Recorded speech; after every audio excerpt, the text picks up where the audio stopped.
just to be straight up, trapped in a body.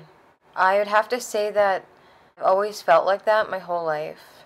It makes me who I am, but one of the reasons why I had such a rough time is it wasn't acceptable for me to have an autistic brain and to be like that.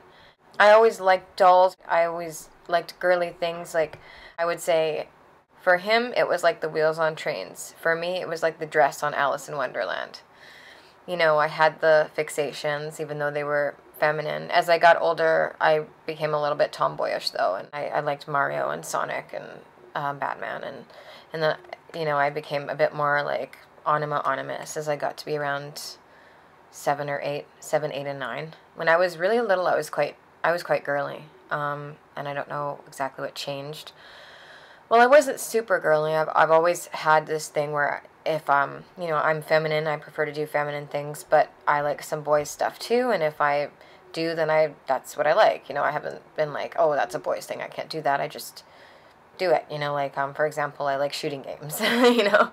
I don't play those in front of my kids. Once they go to bed, I play, like, hunting games and, you know, that kind of thing. And, so, I kind of, and I like motorbikes, even though I don't like the sound of them.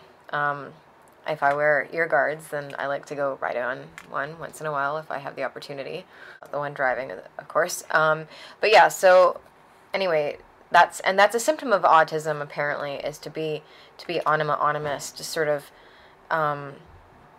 have a bit of, I always felt like my autism wasn't made me a tomboy or have that sort of androgynous or masculine brain, but then there's a lot of autistic men who feel that they're kind of softly androgynous, if not feminine brained, you know, and they're kind of, you know, like, think back to some of the celebrities that were kind of eccentric, you know, male pop stars who were not necessarily gay, but, you know, kind of effeminate, you know, maybe they were Aspies, you know, so same with, you know, women. And I've always felt like my autism has made me divergent and the quirky, unique person that I am with the unique viewpoints that I have. But it's also put me through a lot. I like to do girly things. There's a little girl that is the daughter of a friend of mine who has Asperger's syndrome, and she's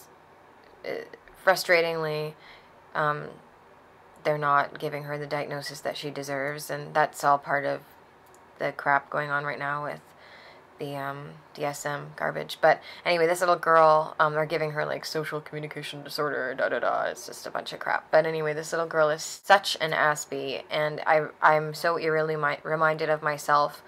You know, she likes to dress up in princess stuff, and she wants to have like many pictures taken of her, and it seems kind of vain, but it's not. She's being feminine. That's a girly thing to do, and want to dress up and take pictures, and she wants to do it excessively because that's perseverating. You know, it's not that she's obviously only a little kid, so it's nothing to do with like massive vanity or anything like that.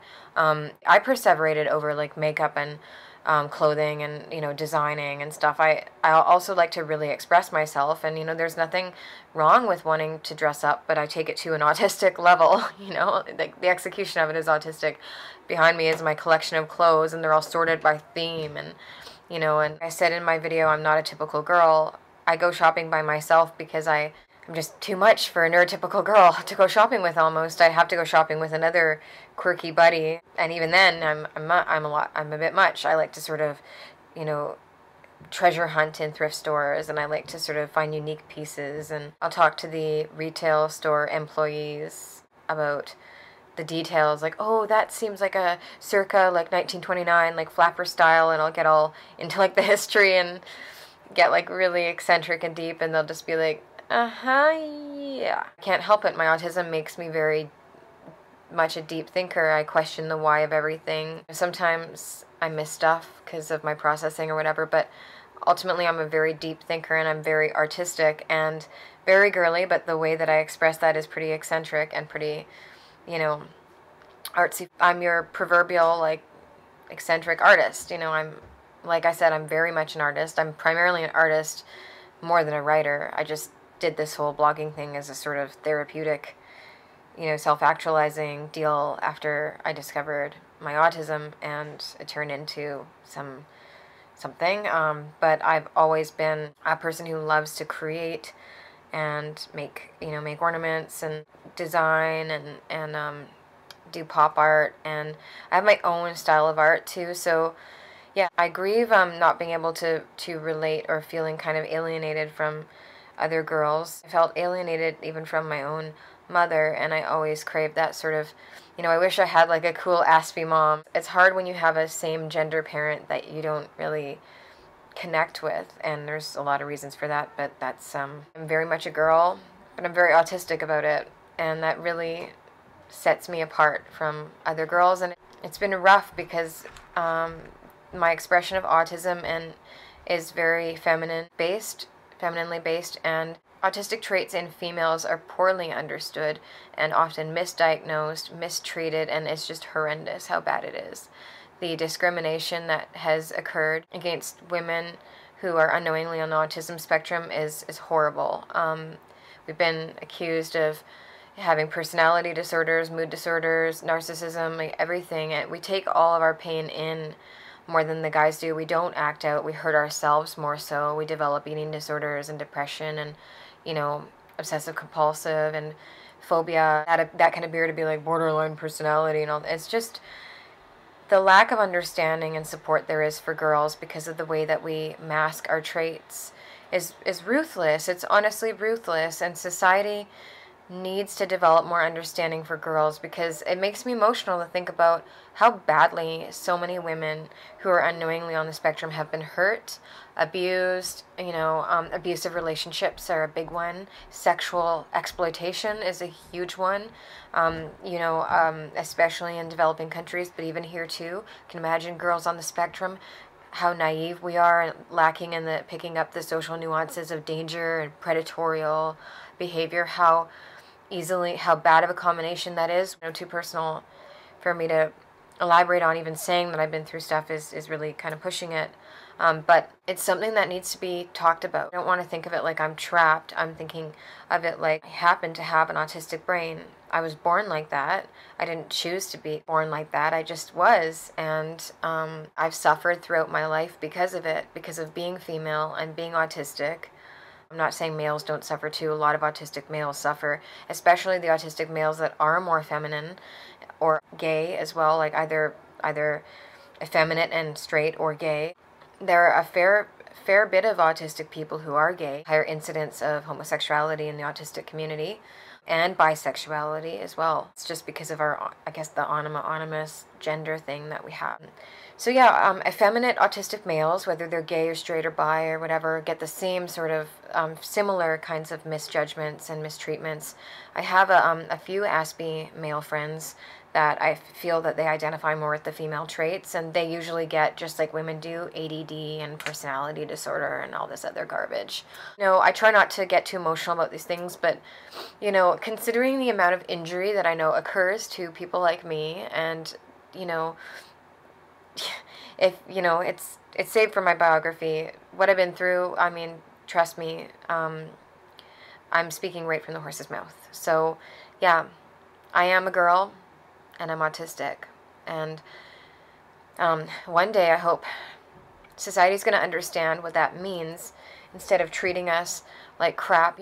We have to come up with some sort of precedent for autistic females, because there's one for males really, but there isn't for females. And when we're starting to get a bit of an idea, we're thinking there needs to be more female characters on The Big Bang Theory. Maybe that would help. Maybe I can audition, like I've said before. Maybe Zooey Deschanel can audition too. I think she'd be pretty good, with her moped from Yes Man and all that. That's kind of Aspie-like character. But yeah, so there is getting to be more of an image conjured up in people's minds when it comes to autistic women. Still, we have a ways to go, and we don't want to create stereotypes either, because everybody's an individual, but we want to create we want to have a general awareness of what autism might look like in a woman, because it does present quite differently, and even more so, it's perceived differently, so, I'm trying to think of some people, who I've thought, if you think back to some celebrities, females, and I can think of some that I suspect were Aspergirls, to coin Rudy Simone's term. You know, I'm thinking, I actually think Marilyn Monroe was an Aspergirl. If you really observe her, she had an act, you know, she was like looking up and looking away, and she'd smile and bat her eyes. And you know how she was very naive, and she didn't, you know, sort of have a sense of when she was being used, but she was no dummy. She was a bright woman, and she got out of her awful situation of, you know, relentless foster homes and poverty, and she made it in Hollywood as Marilyn Monroe. But that honed Marilyn Monroe act might have been part of her Aspergirl shtick, you know, if you think about it, right? You know, think about some of the ladies in Hollywood that had that cartoonish shtick. And also you can think about people, I know this is one that never gets thought about, but I really highly suspect that Natalie Wood, a lot of people in my generation don't know who she is. She died tragically, and I was named after her. I go by my middle name, but my first name, I was named after Natalie Wood, and she was a beautiful woman, and I loved everything about her. But when you read her biography and how much of an adult child she was used as a child actress because of her savant ability to memorize lines, you know. Even Shirley Temple, I don't think Shirley Temple was majorly an autistic, but I think Shirley Temple had an Aspie phenotype going on there. She was like a little adult and, you know, very prodigic, right? You know, but with Natalie Wood, she had a lot of emotional difficulties and went through constant, you know, psychoanalysis and never could quite get to what was going on for her. You know, that makes me think, you know. But Vivian Lee was another one that I thought, you know, apparently she was bipolar, but, you know, so many autistic women develop comorbid bipolarity types of issues because of a lot of things, the emotional regulation and the stress and the way that our autism affects us with the trauma and social, interpersonal, executive functioning factors. So, yeah, ultimately, as much pain as it's caused me, I'm glad I'm me, and it must be for a reason. And you know, without it, I don't know. I've been through a lot of hell, and some people could argue that I was more affected because of my autism, but I almost think that I was able to get through it because of my objective, concrete way of thinking. I was able to detach from some of it. Not that there isn't a lot of pain in there, but, you know, I wonder if maybe in some ways that benefited me. You know, I grew up in a rough situation and went through some rough stuff. And yeah, could my autism have helped me in some ways? Probably. You know, if you look at the 3 girls that were just rescued from the Ohio deal, this is totally random. But the one girl in there, Michelle, what an awesome girl. Wow, so smart. Was called stupid, you know, I'm getting emotional over it. Was, you know, called so many, was treated like the worst of them, and yet she's writing a book and she's speaking out, and she feels, and she's an artist, and she has certain, you know, neurodevelopmental processing issues. You know, she had her child taken from her before she was even kidnapped because they judged her for that. She had a lot of adjustment issues, but her neurology seemed to have saved her in some way or helped her cope in some way with those horrible experiences. And now she's written this book, and she's just so inspiring, and she sees some sort of message and solution and everything. And I can loosely relate with a little bit of that. Being a female and being autistic, I think it's a really special thing.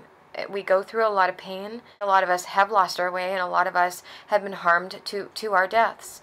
But when we make it, we come out of it with this unique perspective on life, and, you know, we might develop comorbids and fibromyalgia and PTSD and whatever, but we can recover, and we can speak out and educate the world so that, you know, the degree of hardship and pain that has happened to us doesn't happen to other girls with autism. So I'm proud that I am who I am, and in lieu of that, I wouldn't change it.